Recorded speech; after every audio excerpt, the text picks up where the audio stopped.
health risks when we don't move.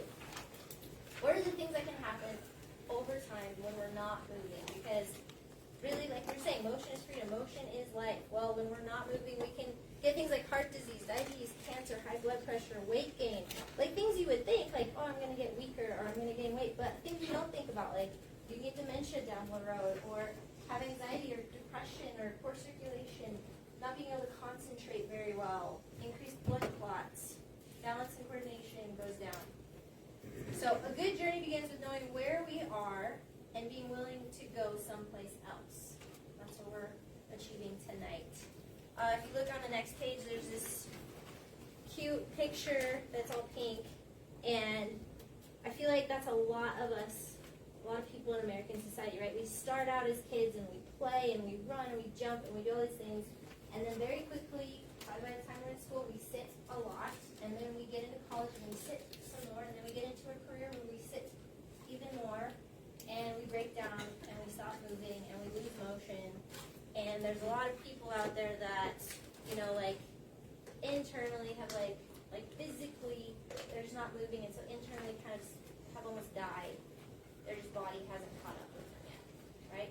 We want to change that. We want to change that tonight. We want to change that for our kids, for ourselves, change how we're moving, how we think about our motion. Next page. So if there's all these negative things that can happen from not moving, what are some of the positive things that can happen from moving? And a lot of them are things that you would think of, right? Oh, I move and I get some more energy, or I get weight loss, or I have better, stronger muscles and bones. Things you wouldn't think about, that first blank, is I have enhanced brain function. So there is a Nobel Prize winner who actually found that 90% of brain nutrition comes from movement of the spine. So you moving your spine, 90% of brain nutrition comes from that. Another great one is depression and anxiety. Like, actually being physically active has shown to have better results for depression and anxiety than medication. Then next one, when we get to our organs and systems, our lymph flow. Now, you don't think about it, but our lymph helps get rid of toxins and waste in our body, and one of the ways that it pumps through our body is by moving our body, moving our muscles and our limbs, helps pump that lymph. Another one is digestion. As we're moving, it actually helps our digestion tract move our food through it, and then that helps the motility. It actually helps things from like getting constipated or bloating and things like that. And so instead of our digestion tract having to work itself to get your food through you, when you move, you actually help it along and it doesn't have to work as hard. Enhanced immune system. So that's the other blank on the next page. When we actually are consistently physically moving, we are healthier and can handle more stressors in our life, and so we're less likely to get sick. And the last one on the bottom there is longevity. The more we're able to stay active and have full range of motion, we can have a longer and healthier lifespan. All right, I'm going to transition over to Dr. Darby. You can take us away with where does movement come from? So the center of all motion. All right. So we have first two blanks there. Right off the bat, axial skeleton. So we have two parts of our skeleton. We have the appendicular skeleton, kind of our limbs, and then we have our axial skeleton, that is kind of the spine, our skull, and the rib cage. Okay. The axial skeleton is very much our axis, hence its name. And guess what? Just like the Earth, we rotate around our axis. We move around our axis. The axis itself doesn't really move. We move around it. Okay. The primary purpose of the axial skeleton is not movement. The primary purpose is protection, not movement. So those are your next two blanks. Okay. It is the armor of our body, but it is highly mobile and agile. All right. It is one of the most sophisticated systems on our planet. And then when you think about it, we have our rib cage that protect our organs, and then the central nervous system, the brain and spinal cord, they're on another level. They get their own special protection. They are totally encased in bone. They get the skull and the spinal column. And actually, embryologically, those structures all develop together in the womb, and then they differentiate. And so the function of the spine and the spinal cord and the brain and the skull, everything is linked. And so when you have dysfunction in one, you get dysfunction in the other. So that's why with chiropractic, we've been able to see a lot of changes in sometimes cases you wouldn't expect, just because we're working on the spine, and that is so connected to particularly our brain and how it works. Okay?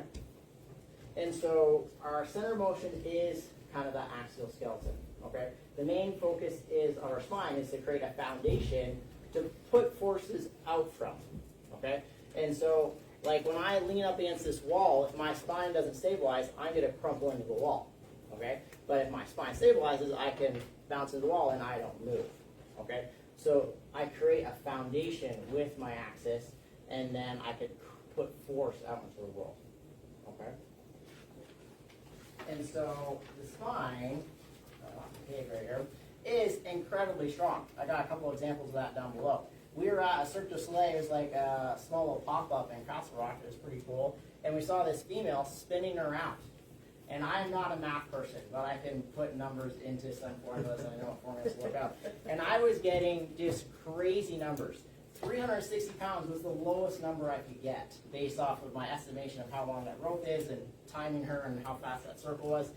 I got numbers over 800 pounds with some of these things. I'm like, okay, I had to put 360 just to be safe. But no matter what, that's a lot of force. Okay? And then compression-wise, average humans every day, like everybody in this room, can put over a ton of force through their low back, almost daily. Okay? And so a question I ask myself, and something I get from patients when I tell them this, is if the spine's so strong, how does it get hurt so easily? And it does get hurt, because how common is back problems? Who has experienced back pain before? And you're a chiropractor, so I know it's an easy one to say. But 80% of people in their lifetime, 80, will experience not just back pain, but debilitating back pain, meaning they can't get out of bed. They're thinking of suicide. They can't get up and go to the bathroom, back pain.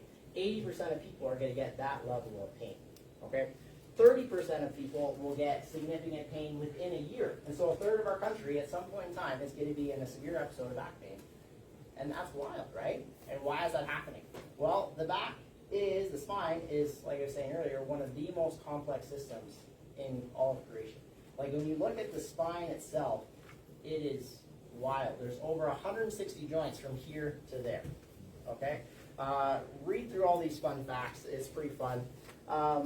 But there's so much room for error. But if you think about it, what's the alternative? I could have a steel rod and walk around like this and have a robot that we spend a lot of money on, but my child can move better than that. And our spine is just so phenomenal. We take it for granted. So read through these fun facts. It's pretty fun. Let's go into how we move. So if our axial skeleton isn't moving, well, how do we actually get around? Okay? Well, we have primary movers. Okay? And it's not our spine. It is our hips and our shoulders. Okay? And so let me get a couple other blanks first. If we don't move around our axial skeleton and our spine is our solid foundation, what is actually supposed to move? It's the primary movers of our body, which is our shoulders and hips. And hips more than shoulders, okay? And that's because they're the strongest joints in our bodies. When you look at just the bony structure, they are designed to take a lot of load. Like deadlifters, when you look at hips now, how much like weight can you put through, like it is crazy. You never want to put that much force to your spine because it will buckle, okay? And then the primary movers works with the first joint rule, and the joint that moves first takes the majority of the load. This is one of the key things that I want everybody to leave here tonight understanding. Because a lot of people pay attention to how they work out or how they move heavy objects. But that is a very small amount of things that actually lead to back injuries. The biggest thing that lead to back injuries, and I see it on history form, all the forms, I grabbed the box of cereal. I was reaching into the back of my truck to grab a lunch pail. I bent over to pick up a Kleenex on the ground. I had a patient who had a bad back, and he was in good shape, and he went screaming back to zero because you just walk in, oh, I'll get that trash. Destroyed him for months because he didn't understand the first joint rule. So, what is the first joint rule? The joint that moves first takes the majority of the load. And so any bending that you do should be initiated at the hip. Okay? and the hips are going to move behind the feet. Okay? I have a video, and there's a QR code later, but it's for hip hinging. Okay? And so let's all stand up. You can feel this. This is an electrical right here. Get a little. You can kind of do this over your chair, so you really don't need too much space. But I want you to do two things. All right. So I'm going to bend like this. And I want you to copy. And I want you to tell me where you feel load. So you're just going to keep everything still. You're going to bend in your low back and mid back. You're most likely feeling load right along here, right? Okay. So now come up tall. Okay. And I'm just going to briefly walk through a healthy stand. You're going to unlock your knees if your knees are locked. You're going to rotate your feet out without actually spinning them. You're just going to turn your hips on and your butts on. You'll feel a little activation. And now you're just going to hit your hip and send it back. Boom. And then now my hips should be behind my feet. The weight of my feet should be in my heel. If the weight is in your toes like this, you're still going to feel some back tension. But if you lean into your heels, you shouldn't really feel a lot in your back. Correct?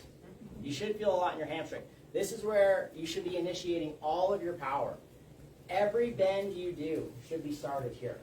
If you do this and then bend your spine, the load is still here. If I do this, I am all like this is destroying backs. They've actually done studies on this and done load calculations. You can sit down on inexperienced and experienced lifters. Experienced lifters can lift over twice the weight with less load in their spine than amateur lifters.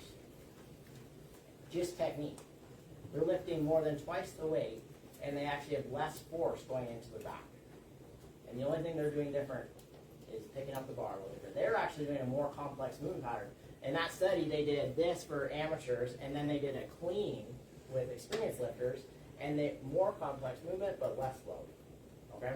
And so if you know how to move, you can save yourself a lot of problems.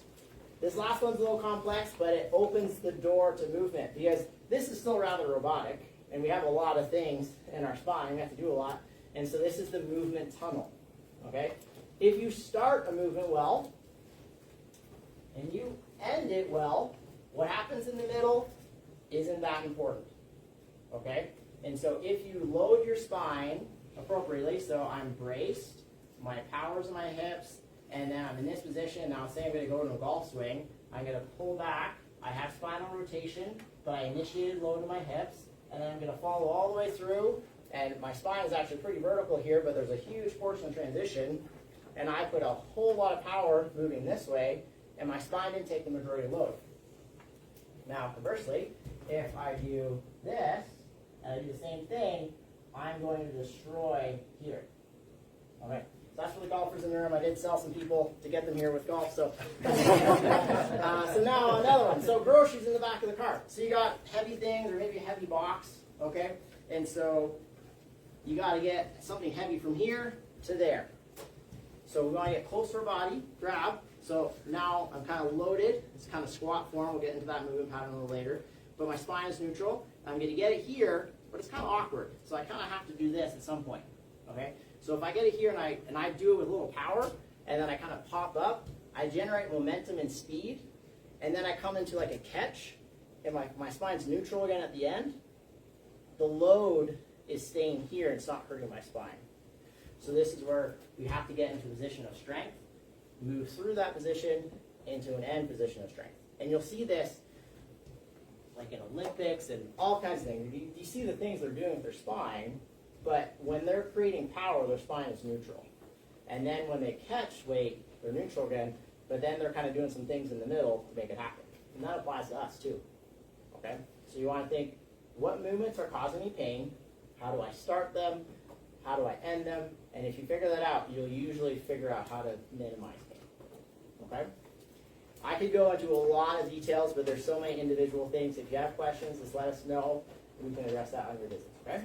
What are the blanks for the movement tunnel? Movement tunnel. So stability, power, and performance is dictated by how you start and end.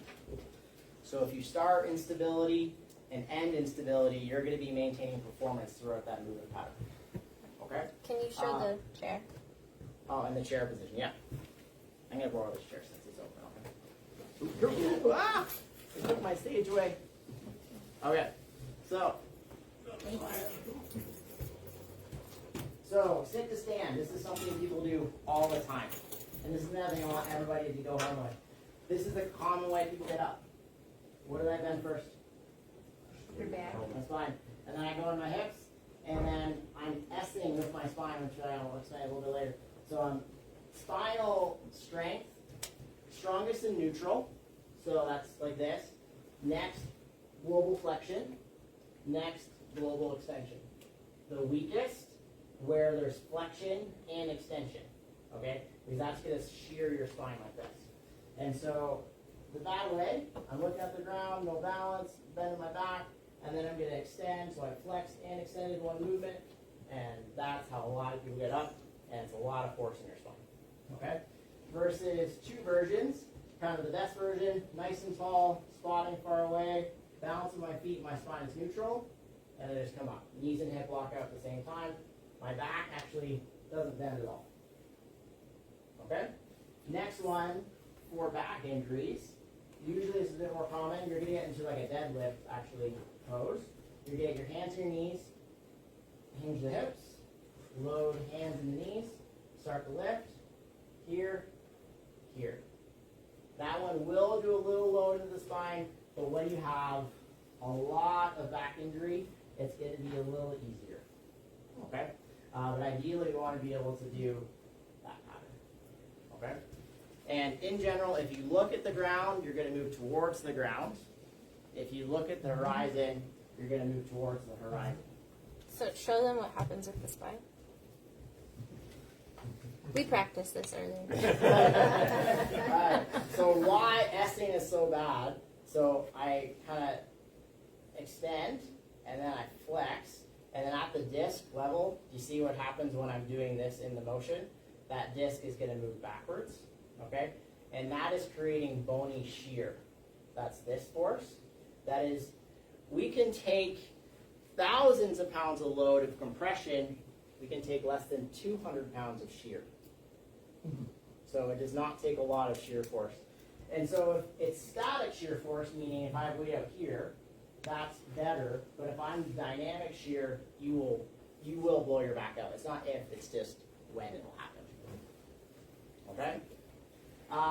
Ask yourself these questions. What 3 movements can I improve in my daily life? And I listed a couple.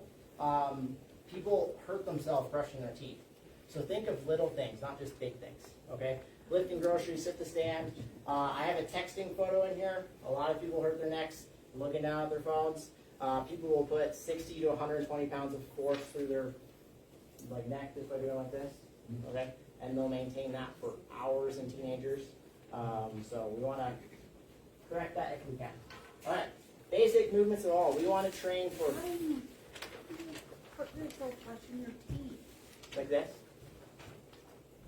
Oh. First thing in the morning. If you want to talk about how to hurt your back, first thing in the morning, cold, not warmed up, maximal pressure. I'm going to bend, and then I'm going to spin, or I'm going to put on my socks. Like a lot of people hurt themselves doing that. They hurt themselves in that moment, but they also hurt themselves in the years prior to that. They just didn't know it yet. So basic movements for all. We train for 2 things. None of us, I believe, are bodybuilders or are paid models, correct? So we train for function and longevity. And some people just like to do it. And that's fine too. That's me. Okay? So we want to train for that purpose. What we do in the gym should benefit our life. We shouldn't just be spending time in here just because we're supposed to. It should actually benefit us. And so when we train with functional movement patterns, it actually benefits us in life and helps us reduce injury. Because in real life, our body is designed to do certain things. It's designed to pull. I'm going to pull this door. Okay? I'm going to push the door. I'm going to walk around. I'm going to jump. I'm going to do different things. Our body is designed for a variety of movement. And like Ashley was saying, with the benefits of motion, it actually needs it. If we're not moving in all the ways our body is designed to move, we will break down. We're going to talk about posture in this a little bit. And to maintain a healthy posture, you actually need to be doing all the different types of movement. Because if you're not, you're going to develop asymmetry in your body, and that's going to contort your posture. And what we learned in the movement tunnel, if you don't start a position well, you can never end it that well. And your posture is your starting point. And so if we're not doing all these different types of movements, and it does require some variety and some planning, but honestly, I have a note on here a little later. Most people don't need complex training styles. Most people need to spend less time doing just basic functional movements, and they will get way more benefit than spending 5 hours in the gym every week or even 3 hours a week. Like right now, we have a bunch of young kids, and it's a lot of fun. One of them's here. He actually puts me to shame on some bodyweight movements. And it's so fun. Judah, I'm calling you out, man. But he will legitimately beat me in certain workouts just because we've been working out. And it's a lifestyle for us in our home, so that's fun. But when you do basic functional movements, it translates into your life, and it gives you an actual resistance to injury. Because when you're doing bicep curls, or you're doing kind of leg extensions, or you're doing a lot of machine-based work, you're stabilized by machines. You're working a muscle, but that's not how real life works. Real life works by I have to create stability, I have to put force here, I have to pull here. There's a lot of things that have to work together for me to generate actual force and movement. And machines don't replicate that. Where machines were developed was for body lifting and for rehab of injured muscles. And so like if I injured my quad and I need to train my quad, and it can't take body weight, so I'm going to develop a machine where I can isolate it and create small increments for it to change. And so for some people, if they're really into training and they're willing to spend a lot of time and they want to do bodylifting, yeah, it's great. But for the average person, they're better just to learn simple bodyweight routines or dumbbell or barbell routines, and they're going to get way more benefit that transfers into their life. And that's going to give you injury resistance and longevity mode, which Ashley's going to talk about a little bit later. Okay, so kind of read through this. The things I want you to take away: hinging. Okay? Learn to develop a hinge. I have a QR code for learning the hinge a little later in the book. Learning to get on and off the ground.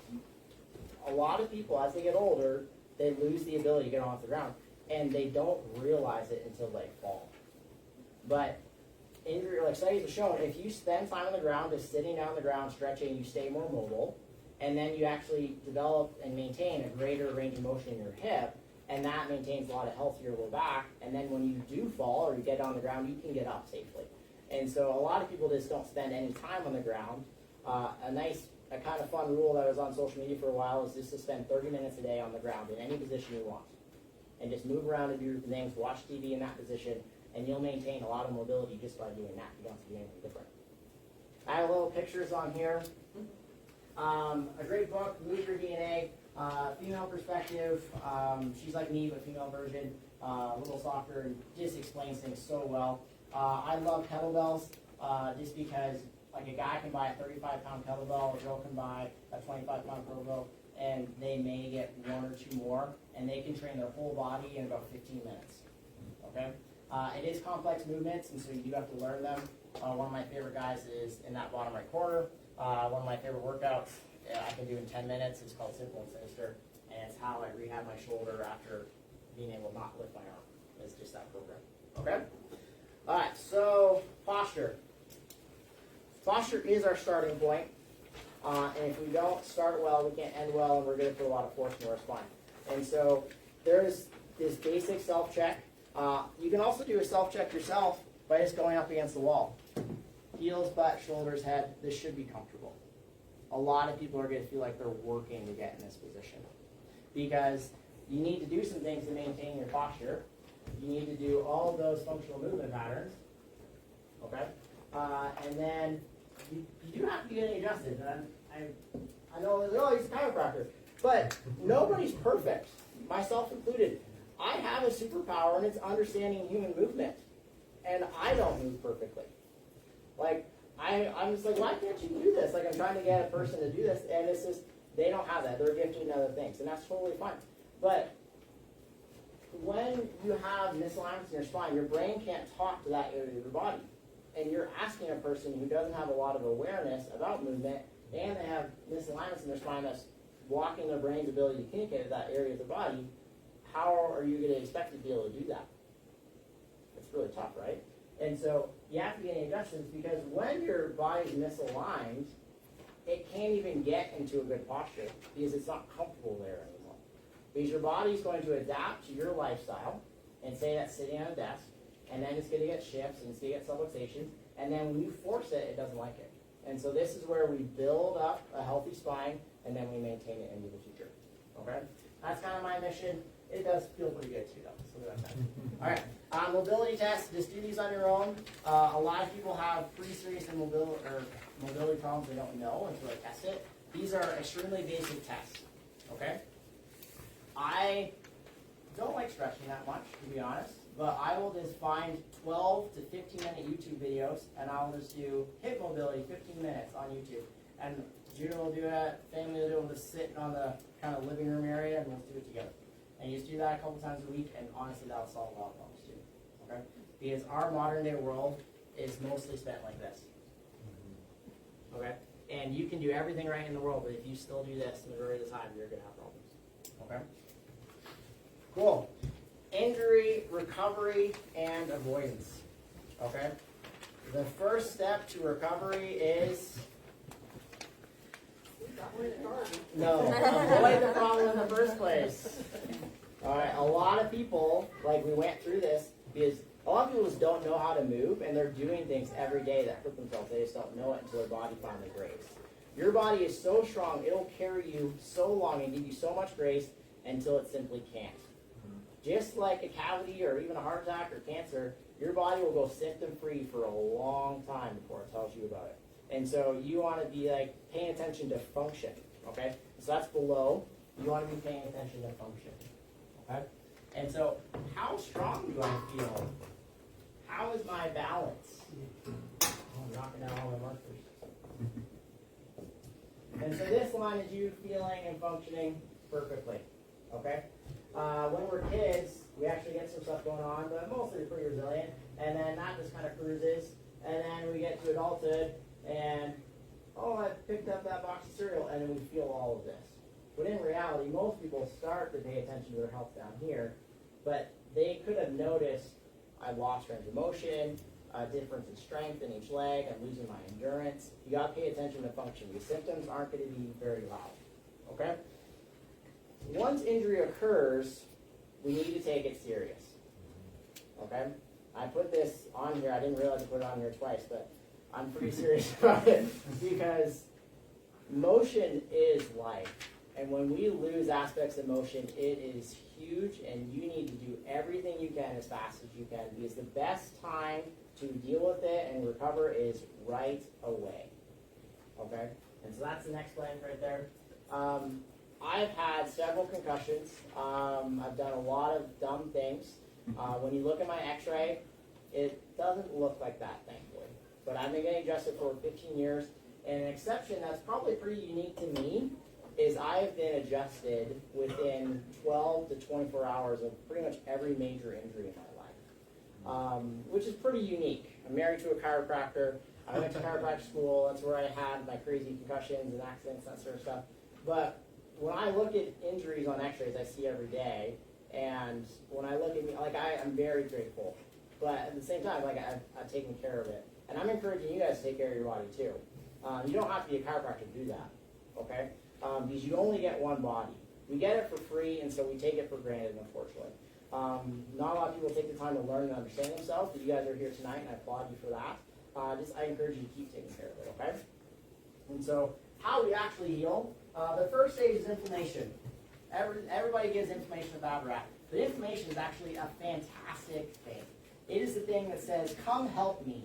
It is drawing everything, all the nutrition, all the special chemicals in your body, all the new cells to come help you. And this is what happens at the initial stage of injury, okay? And then the next one is proliferation. That's where we're actually regenerating new cells. And so inflammation is bringing that cellular regeneration, okay? That's functional healing, okay? And then you'll see the last stage is called remodeling, begins into the leading weeks, and that goes on for years. I'm reading several books right now that talk about serious back cases in their years and how they're still improving years and years down the road. Okay?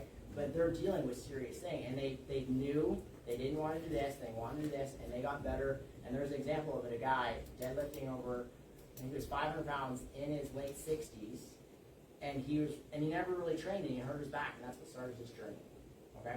And that's the dad of one of the kettlebell guide books. He's in there, so it's a fun story. But you guys can do it because he never trained. He never did anything special, okay? And so some tissues, discs, ligaments, and nerves, they never heal. And so we want to avoid injury to them. They have mechanisms in their body to get better, but they never get back to where they were. And so we want to do as much as we can, as aggressively we can, to get as much healing as we can. Because there's some cool things, like we actually release natural stem cells into our body during those initial stages of injury. So we want to harness that power right away. Okay? And there's times in that healing journey where it doesn't necessarily feel like that. Okay? And so on here, good hip hinge, good lunge pattern, back up to speed. So one of the things that chiropractic and other therapies as well too is, say you don't come in right away. We're actually re-injuring the process. I am doing a controlled trauma to your spine to restart the healing process. Okay? And I'm doing a controlled trauma to put it into a better position. Because I could do an uncontrolled trauma and put it in a bad position, but that doesn't make anybody happy. So we have to go with skill to get it back in the right position, and then we break up the scar tissue and allow it to heal. What remodeling is when tissue is healthy, it's like this, okay? When it's healing, it is all over the place. It is unorganized. And then what remodeling is doing is it's breaking through the dysfunctional tissue and it's leaving just healthy tissue behind in the planes that it needs. Okay? And so you have to break through that scar tissue to get that full range of motion back. Okay? Read through here the 5 grades of severity for cervical acceleration and deceleration trauma, aka whiplash. Grade 2 and 3 are the most common. I just wanted to point out one thing on here. The treatment duration, that's TD. Okay, so you're in the bottom right over here. Treatment duration, how long we're under care to get better after a car accident that started at 7 to maybe 14 miles an hour. 29 weeks to 56 weeks. This is because the most common injury in whiplash is ligaments, and their ability to heal is low. This chart, thankfully, is a maximum, meaning this is how long it could take. It doesn't have to take this long, it just can take this long. But I put this in here because it applies to most injuries. Okay? How do we get recovery? Take it serious. He's lost motion and capability, he's lost a life. Okay? Consult a professional physical therapist or a chiropractor. See PTs for your extremities. I'll help you a little bit, but I don't have the time to help you a lot. I need you a lot already, but it is serious. Like I myself went on the PT for my shoulder before. And Dr. Ash and I, we see more spines than almost any other profession just because we see healthy and sick. So we know when something's wrong. When you go to your GP and you ask them, like, hey, am I hurt after my car accident? They're most likely going to say you're fine. But they just don't know how to look. Because most symptoms of a car accident will go away after a couple of days and they'll show up 3 years later again. So you want to go to somebody that looks at a lot of spines. Okay? The key that I really want you to get in here, I gave it to you, for recovery, create a plan and define your desired outcome. Because if your outcome is just pain relief, you can just go take a pill or get some injections. But most people don't want that. Okay? Your desired outcome should be to return or surpass where you were before. Okay? And to get there, you're going to have a plan for rest or avoidance. A lot of my toughest patients, they just refuse to stop doing what's hurting them. And there's times we just have to stop. Like I have some patients that like, you just need to stop playing tennis, and she just can't. And her back is really hurt, but I'm just like, you're just doing too much. It's like, and she's a fit person, but she's going to all these different providers, and I'm just like, you need to slow down. So at some point in time, you do need to stop the injury process. And some people do need pain management. That's the next one, pain management. Because pain is a thing in your body that's there for a reason, but pain longer than 90 days is getting very tricky, okay? It's almost a neurologic habit. Pain is an emotion, and if it sets in, it's hard to change, okay? And so people think just prescriptions here, but again, avoidance, ice, rest, all of these are part of pain management. So there's more to the story than just taking pills for pain management, but you do want to manage it. You shouldn't be in constant pain. You should have periods of pain and periods of feeling good, okay? And within that first 90 days, we want to see you more stable, okay? You want to develop a structural recovery plan. So this is where, not so much here, we're getting you some kind of getting that spine in a better position, but then what are you doing outside of here to develop strength in those structures, okay? You need to address nerve damage. I'll give you a really common example. I rolled my ankle. Everybody gives the attention to the ligaments in the ankle, and they rehab it, they do the exercise, and that's where it stops. They never rehab the nerves, so they never regain control over their ankle, okay? And so to give you a point on that, you just have to practice your balance again. You literally have to practice balance. And if you don't practice balance, you just lose your awareness, and then you're just going to roll your ankle again and do the same thing. So after every joint injury, you have to structurally and neurologically reconnect. And chiropractic is really good at that, but then just you have to use it too. Okay. You want to determine the cause. What did I do that hurt this in the first place? And can I correct it? Is this an atypical thing, or can I actually fix something that caused this? And then these last two, a lot of people don't do either. You have to restore confidence. When people get hurt, pain is also an emotional response. And pain isn't just a response of tissue damage, it's where we think we can get hurt. And sometimes people are in pain because they think they can get hurt. Their spine is better, their body's better, but they never took the time to, I'm going to explore this little bit more range of motion. I'm going to build a little bit more strength. I'm going to build a little bit more flexibility. All of these things build their confidence in their ability to move so they actually feel less pain. And they restore their motion. Okay? And then we have to get back to life as fast as we can. If we have to modify it, great. But that's fine. We have to get back to life. Okay? Read through these because the chiropractic decompression is just phenomenal. But we're going to transition into longevity mode. Yeah. We're going to give away some prizes first. Okay? Ooh. Yay. $1 million. Hey, I don't have $1 million. Can always hope. Alright,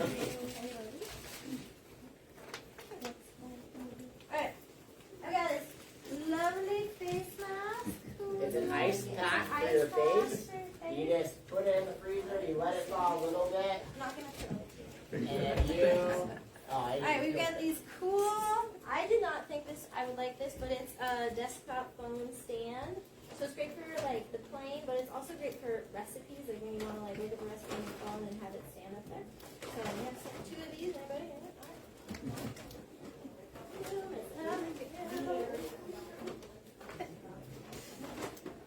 Alright, I've got some fun chiropractic t-shirts. I got a small. Who wants a small? Yeah, let's get a little bit. Pretty okay. Medium. Anybody want a medium? Everyone wants a medium. I have larger ones. I have a 2XL.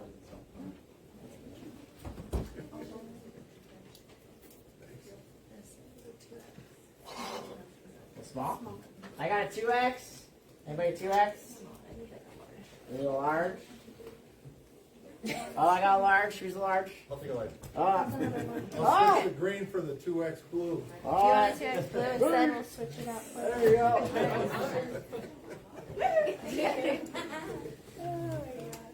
Alrighty. Okay. We are going into longevity mode. So, best way to understand something is to define it. Well, what is longevity? Literally, long life, long existence or service.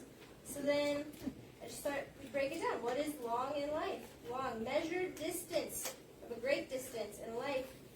Period between birth and death. But I liked vitality, vigor, or energy. So what is vitality? The state of being strong and active, full of life.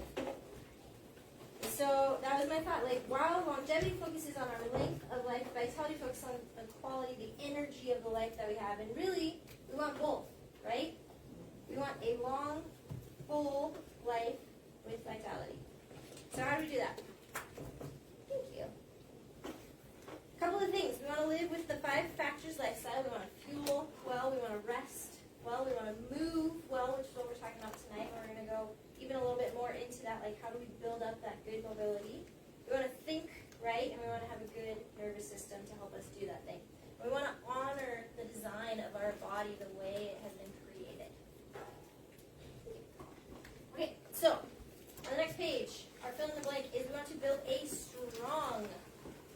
foundation.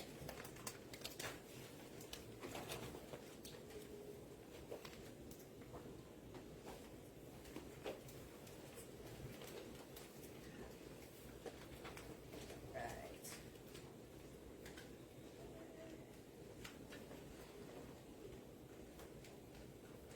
Okay, so most of us are not going to be professional athletes, right? We are average, everyday Joes. But we want to build a strong foundation, and so 80% of that, we want to be doing things like mobility and strength training. So mobility is just moving around and going back and looking at those 7 different kinds of motions and adding those into your life. And strength training is using weights in different ways to gain strength of your muscles. Endurance is how long can you do that. It could be, hey, you know what, when I first started lifting, I could only do, 5 overhead presses with a 10-pound weight. And now I can do 20 of them at a 20-pound rate. Well, that's a longer endurance with more strength, right? But endurance can also be, I want to hike 2 miles, or I want to climb a mountain, and I want to be able to do it without having to stop because I'm out of breath, or, I don't have the endurance to do it. And then another one is skill. And a skill can be your golf swing. A skill could be Strength. strength. Strength? No, it doesn't. Well, No. yeah, strength can be a skill. But it can be dribbling a ball. It can be, I'm going to learn how to dribble a ball with my right hand and my left hand. Yeah, I'm looking at you, Judah. But different things that we can incorporate into our life, right? And so the more we do that, like, hey, I want to rock climb, or I want to try this different technique, or I want to do some lunges, or I want to play around on the floor, like, the more we do working on balance and coordination and strength, like, just the more foundation we have, right? The more our body can handle when something comes at us, or when we have a fall, or whatever. And so once we build past that, we now get into this phase, about 15%, which is called like new horizons, which is where we're gaining new strengths, mobility in our foundation. And then the last 5% is when we're almost at our max effort. Okay, so here, for most people, we're really not gonna get past like maybe a 9 out of 10 on our max effort. We're never gonna go full out, mostly because our mind won't let us. Our mind actually is a lot of times our weakest link more than our muscles, because our mind will tell us, I can't do that, or I don't want to do that, more than our body ever will say, I physically can't do that. So when we build this, we have this nice foundation to build off of. We can do a lot of things, and then even when we get to our max effort, the probability of us getting injured, which is what our risk injury is over here, is actually really low. Even though we're in a higher range, because we have this built up, the probability of an injury is a lot lower. Everybody tracking with me so far? Okay. So when we get injured,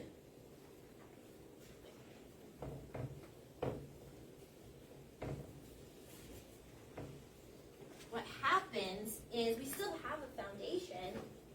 I mean, an injury could be you sprain an ankle. An injury could be you pull, some of your muscle. An injury could be you have a baby. Run a marathon. Like, even if you complete the marathon and do it well, you're going to be sore and potentially injured afterwards. So what happens is you had this strong foundation, and then it shrinks a bit. But you still have at least 75% down here of what you've already built up that you can use in your effort every day. And then when you're restoring it, it takes a bit more effort, it takes a bit more energy. And the effort that you're doing isn't going to be all the way up to that 9. You're going to, maybe be at a 6, where you feel like, man, I'm really pushing myself to gain some of these new gains, or my body feels a little weird as I'm trying to go through these new motions and regain this strength, okay? So that's what we want to focus on, is like, in that phase when we're recovering after injury, we want to rebuild as needed. But also give yourself some grace, realizing like, yeah, maybe I was at 9 for my effort, and now it's taken everything at a 6 to just rebuild. And that's okay, because like you're literally rebuilding from the ground up to regain all of that like strong foundation again. Yeah, Versus you have to give yourself patience. that too. Like when you damage yourself, you mentally think you can still do a lot of stuff, but your foundation, those tissues got damaged. And so you have to rebuild that foundation, and it takes time. And so you have to train at lower levels than you're used to and do things that are easier than you're used to. But just know that if you do it appropriately, you'll build it back and get back quickly. If you rush it. Right. If you rush it, you're going to end up looking more like the weekend warrior over here, who doesn't have as strong of a foundation, who is spending, over 40% of their time in more max effort. I'm not saying all the time, but like literally a weekend warrior is like somebody who doesn't move a lot, they're out there every day, getting motion in, but like on the weekend, hey, I'm just gonna go and play basketball, or I'm gonna go and play pickleball. You hear a lot of people getting into playing pickleball nowadays, which is a great sport, but if you're not also doing a bunch of other activity all the time, then yeah, like you're gonna go play pickleball and it's not that hard, but then, 40% of the time you're gonna be going all out, trying to win, and then you're gonna get injured. And when you get injured, like here, you still have a foundation of like what you can build on, and most likely the injury wasn't that damaging. Here, it's going to be more damaging. It's going to be more severe, and it's going to be a lot harder to recover from afterwards. So you don't want to be that. You want to be active all the time, not just, once a week on a Saturday. So the second blank is rebuild as needed. All right. On to our next page. We want to honor our body's wonderful, beautiful design. And I was thinking about this the other day. We were just chatting about the body. We have team meetings every week, and we talk about body and spine and nerves and discs and all this stuff. And I was just thinking, I'm like, wow, every bone is specifically made for the specific motion it's supposed to do. Every single joint, from the top of our head to our pinky toe, everyone has a job, and it's made specifically for it. So your first blank is bones, and every joint needs to have its full range of motion to maintain its health. And so, so think about our neck, right? We can move our head this way and this way, and that happens from these two joints. The majority of that rotation is these two joints right here. And then, even just being able to rotate like a stair step, like you can see here, like see that angle, and see how like when it rotates, it sort of looks like a spiraled staircase, right? But when we get to the thoracic spine, see how that angle changes? So instead of that 45, we get a bit more like 90, right? Because our thoracic spine isn't meant to rotate that much, right? And it has to protect our organs more. Versus when we get down to the lumbar spine, again, that angle shifts where those facets are. And so that's why we can do like a lot of flexion and like some lateral bending and stuff that we can't do. No, lateral bending is more in the thoracic spine. But flexion and extension that we can't do in other areas. And so like an example that all of you can do is like just look, and you see the letters display of like your elbow. Is there's only 3 bones here. So you can do this, you can do this, you can do this. Which is so cool. Like here, hi. But when you look at it, that ulna comes around and cups into the humerus, right? And then next to it is the radius, which is that little circle one. And that radius, that circle, is what allows us to do that motion. And so that allows you to open a jar, open a door, things like that. It's just amazing. So I just want to take a moment to like just appreciate like your body and like really what it's made to do and how to move it. And we're going to dive into, on this next page, we're going to talk a little bit about some case studies we've seen of some of our patients. And so each picture, the first one you see is pre, and the second one is post. Okay, so when we look at this first picture, this lady came in, and she hurt her back and could not move, could not do anything. She was bent over. You can see, like this first picture, this is her trying to stand up as much as she can, and she could not get fully upright.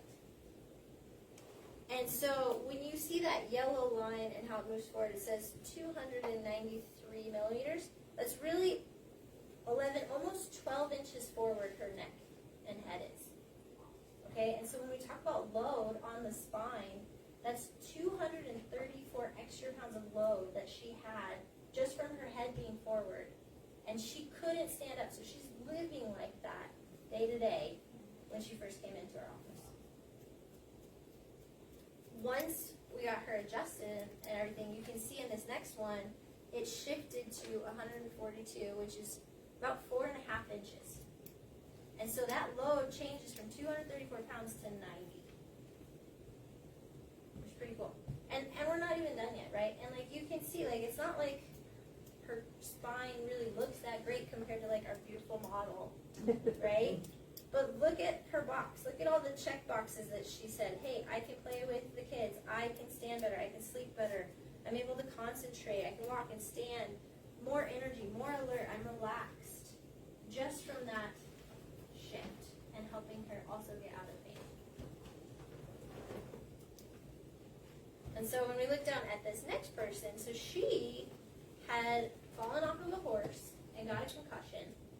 And she'd been seeing chiropractors, but just had constant headaches, and no matter what she did, like, it was not helping. And we can see, like, in this first one, actually, she has a reverse curve. It's going the wrong direction in her neck. And so you would think we should work on the neck. But other chiropractors have worked on the neck, and it wasn't helping. And so actually what we had to do is we had to go lower to her thoracic spine and start working on that and actually not work on her neck. And when we did that, you can see actually like how that curve changed. And she got a -9, which is a shift of 17 degrees, which is a huge change. We hope for 5. We hope for 5. 5 is great. Okay, 17, exceptional. But her biggest thing that she talked about, look, she even wrote it in, I'm having less headaches. And that was when we like checked in, and now like she's having rare headaches. And the injury happened when she was 13. She was 7 years of chiropractic PT neurologist, and nobody could help. And just really, you had to understand where her injury was. And so you see, like the importance not only of mobility and like our posture and like what that can do for the negative or the positive. And like similar on this back page, I can let you. Oh yeah, this is one of my weekend warriors. That he's not really a weekend warrior. He claims he is, and he left in his review, which is hilarious. But he plays sports like a wild man in his thing. But you can kind of see what we're able to do with him. But his full review is over there. And so he has predominant low back complaints. You can kind of see that center line coming down on the left in the pre. And you can kind of see how his spine on the bottom right, you see a lot more of it on the right side. Okay? And so he has a lot of rotation there. And then if you look at his posture, this is what we normally more see. So he is 70 millimeters forward. We normally don't see hundreds forward, but so he is 70, and then he got back to 28. And my goal for most people is 25. Okay? But so he's been playing sports, but he built the foundation. He's been doing activity for a long, long, long time, and then he'll get hurt, and then I'll adjust him again, and then he'll go back out and play like a wild man again. But in reality, he just had spent a lot of years and time maintaining his activity that he did as a teenager. And so when you maintain or building activity load, you just do it with time. And when things happen, it's fine. You just have to take care of it. And then just on here, just remember, like with this, that your effort is this less when you're building that foundation. And so the majority of people's training should be at exertion levels of 7 or below, and rarely do they need to push harder than that. And so a lot of people's training just seems to be simpler, which is nice. But a lot of people have a lot of stored potential in their spine that they're not addressing. And unfortunately, I don't know, but thankfully you guys do know. So I'm really grateful for that. So that's what we have for you. Yeah. Any questions? So who has a movement that they would like to see, have a question about? Like it hurts when I do this. Or shoulder? Yeah? I love helping shoulders. Can you move your arm up like that? It just hurts? Yeah. So your shoulder is more than your shoulder. It's not easy to say, but for you to lift your arm like this, a lot of things have to happen. Like your shoulder socket is a pair like this. Okay? You have a north and a south pole. Alright? When you lift your arm and you have that socket, if you just rotate your arm, you're just going to rotate it right out of the socket. And so rotating your shoulder is actually super complex. So you have a rotator cuff and you have all these little muscles that are coordinated from the top of your neck and base of your spine. Okay? And if they're not timing these muscles well, you're going to go click. And you'll feel that click. You'll feel that shift in the socket. And so that's poor coordination from your brain to your shoulder. Alright, so first off, we have to restore that. And then your spine, your thoracic spine, has to be able to give for your shoulder to do this. So, like a lot of people, if you don't move your spine at all, like this is me, if I really restrict my thoracic spine, this is where I can go. If I free up my spine, this is that movement of transition. Okay? And so you have to have a healthy lower neck and upper back, and then you have to have a clear upper to even have normal shoulder function. I've had frozen shoulder 3 times where I couldn't lift my arm past this. I was adjusting almost 100 people a day with one, I think it was with Lily, and I have to swing my arm on the patients because I couldn't lift it. And so I went to PT twice a week. I did massage twice a week, and I was getting adjusted multiple times a day, and my recovery was a week and a half. And so when you get after injuries, you can heal them quickly. Okay? And so that is the kind of atypical, but like I needed to do this to do my job. And literally at the end of the day, she would tell you I was in agony. It was just like this. But if you give your body what it needs and the time, it can get there. I sit at a desk, but I get a lot of stuff out of drawers. And so I'm like doing this consistently. Hip shifting. What should I focus on so I don't reach for a file and grab the back? So that way, I'm going to bend and twist like this. Okay? Yeah. So now if you de-weight a little bit, if you put a little weight in your feet and you shift your butt in your chair. So like this is hip shifting.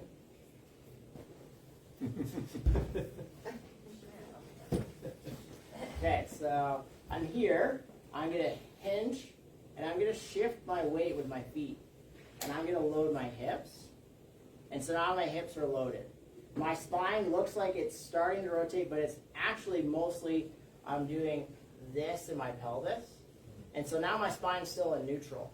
And so when I bend like this, I'm doing one plane of motion instead of flexion with rotation, which most people, unless you're trying to develop abs for a picture, should not be doing crunches. Crunches, repetitive crunches. When you get a clothes hanger and you bend it like this over and over again, what happens eventually? Does it break? When you're doing hundreds of crunches, you will fry your back. Okay? I have a video. If you text the word core or to our practice, you'll get a functional core workout that's a lot more functional. So, Yes, we started that. hip shift. Can you say that again? Text. The word core to our phone number. And so hip shifting is a really cool concept. If you load your hips, if you shift into your hips, and then I'm going to push this hip over here, all of my weight is now in this leg. And what my pelvis will do is it's going to rotate, and my spine isn't going to have to spin. So shift, weight, this leg not loaded, now I'm rotating this way. But I didn't actually twist. I just used my hips. So this is actually a lot of golf, is hip shifting. People think like they do a lot of pure rotation, but golfers don't flex and rotate their spine, they just rotate. Okay? In general with your spine, if you can get it down to one plane of motion, much safer. When you combine two planes of motion, meaning rotation and bending, that's going to hurt your back eventually. So if I'm sitting in my chair, it'd be better for me to turn and keep my back straight when I'm getting a file versus doing both. Yes, absolutely. So her dad, or stepdad, is this ridiculously strong man, he destroyed his back getting his lunch pail out of the back of his truck. He's a construction labor guy. He did it a couple times a year for years on end until she decided to become a chiropractor. He started to get adjusted. But he was doing extension and rotation. And it, like he can do all kinds of things, but he couldn't do that over and over again. So you have to avoid certain things. Even with me, like on all the adjustments I'm doing, if you watch us move, we do a lot of hip hinging. No, we're just standing. You're just standing? Yeah, there we go. All right. Any other questions? Well, I went a little while. Oh, there we go. Yeah, so, looking at the picture of the spine here, and it's arched towards the bottom, but then there at the sit bone, like I understand that I should curl. That's what the PT tells me, and Like you this? said you're not in the lane of the PT. No, so like this? Yeah, just, to curl my butt in instead Yeah. of, A lot of people, like they're not gonna walk around in a flexion, and they're not stable, so they'll go into a global extension pattern to stabilize their spine. And so a lot of people, their default posture is this, with a big arch. And that's how they're creating stability, because they're doing a bony lock in their spine. Instead of stabilizing with their core, they're using their bony spine to do it. And so what that looks like is instead of using the surrounding muscles, they just lock all the joints. And so this is the most common posture default in the low back. And so you actually need to tuck the spine to bring it back into neutral. That is true. so you don't have to really worry about the arch part. You're You not just focus you're on not doing tucking. this. Yeah, You're going from extension to neutral. I see. So if everybody stand up for a second, you'll feel this. Stick your butt back and do a big arch. You'll feel like ladies will feel like you're wearing high heel shoes. Okay? And then just tuck your pubic bone up, and you'll come to a natural stop in your hips. If I'm going to go into a hollow hold, I actually have to do it with my upper body. Okay? And so this is a global flexion. This is a neutral wrist. Okay? So this should be, when you tuck, that's your strength. That's your position of strength for your spine. Okay? A lot of people are in that global extension, and that's where you're going to see this way. Okay? So most people do need to tuck their pelvis, and then tuck the rib cage. Well, actually, let's just go to the whole stand. Okay. We're already standing, so screw your feet into the ground. This is the last thing we'll do. Screw them in. So you're going to rotate your feet like this. You're not going to spin them. You're just going to create the tension. Do you feel your butt turn on? Right, it's like really active, right? Like you could do a lot of things, which is really great. Now unlock your knees just a little bit. This is like your athletic stance. Like no athlete's ever going to have their legs locked, standing on the line, ready to go. You want to have a little bend, okay? Now this is going to potentially put you forward a little bit. So reach the head tall, and then tuck the rib cage down, okay? Should feel like really strong here, really gracefully active, okay? Then the shoulders, you're going to tuck the elbows in and open up this little bit. You should feel the upper back come alive, okay? And then reach the head really tall. And then you really shouldn't have to do this a little bit down if you're in extension, okay? This is a braced neutral, okay? Feels really awkward, right? Because most people don't spend any time here. This should be where most of your positioning is. And so if you go lean up against the door later today or the wall, and it's hard, go through this stance and try it again, and it'll be a little easier. Okay? So if we just practice that, it's a good thing. It is a good thing. That's a healthy stand. So that's the official start position. So now say I'm back to that golf, I'm going to hinge, and I'm going to go in my golf swing. I'm going to get the groceries, I'm going to hinge, flex my knees, get wrapped bags, come up. I'm going to pick up a child, I'm going to go here. Like I'm starting in that neutral as much as I can. Okay, and I'm going to return to that neutral. The same thing, picking up a piece of trash, or always drop my book. So I'm going to rotate towards it, and I'm going to get down, and I'm going to try to keep, or if I have the mobility, I'm going to go all the way down, but I can't get that low, so I have to bend my back at some point, but my butt is so far behind me, it's taking the load. Just like a crane, if you see all the cables on a crane, it's all the tensions on the cables, and then what's behind the crane? So the weight's out here, there's a counterweight, isn't there? Your butt is your counterweight. If you put it behind your feet is balanced and there's not a lot of force in my spine anymore. If I'm in front of my feet and the balls of my feet, it is like my back has to work so hard to stop me from falling forward. And so learning to get the pelvis behind the feet and getting comfortable with that and hip hinging, that will change your low back, it'll change your life really. If people will learn to use their hips, it'll save a lot of problems. All right? Cool? That was fun. Cool. There's always questions on the way out the door. Just text them to us. We'll chat about them at your appointment. That's fine too. And we have little goodies in there for you. There's also a little referral pack. Not a lot of people know that they need to see a chiropractor, but thankfully you do, so you can tell them. Our next one is in August.